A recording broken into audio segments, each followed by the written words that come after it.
far. So here's where I'm seeing it. I'm seeing it in anyone that's ever been pregnant, ever. Could have been 20, 30 years ago. Ever. I've helped grandmothers.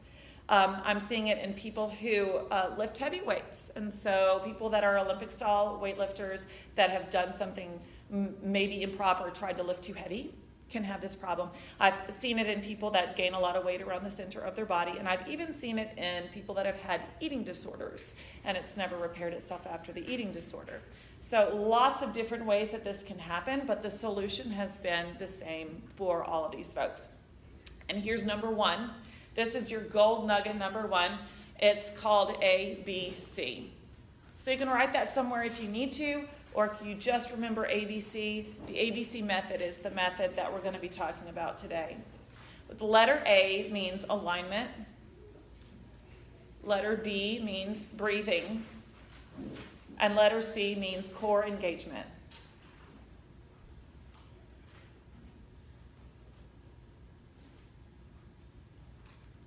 Okay, who would like to be my alignment model? Come on up. You're like, why not?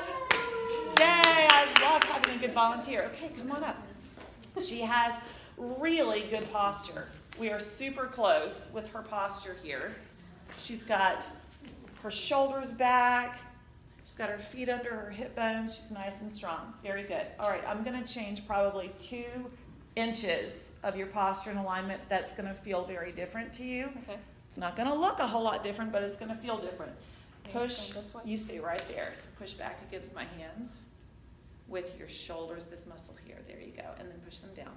Okay, so I moved her shoulder slightly back and slightly down to put them inside of the shoulder girdle. Shoulder girdle is back here. Most of us end up here because we're either hiding or we're sitting at a desk typing or we're driving. If the shoulder's here, we put it back in the shoulder girdle. Okay? Then the other thing I want you to do is push straight down from the base of your spine about 1 inch. So if you're here, now you're here. There. Boom. When you push straight down, she went from here to here. So when you push straight down from the base of your spine, did you feel something happen in the front? Okay, so that's the beginning of core engagement. Thank you for being my volunteer. I can't breathe very well if I'm trying to do that. Then the next part's going to be breathing, so very good. So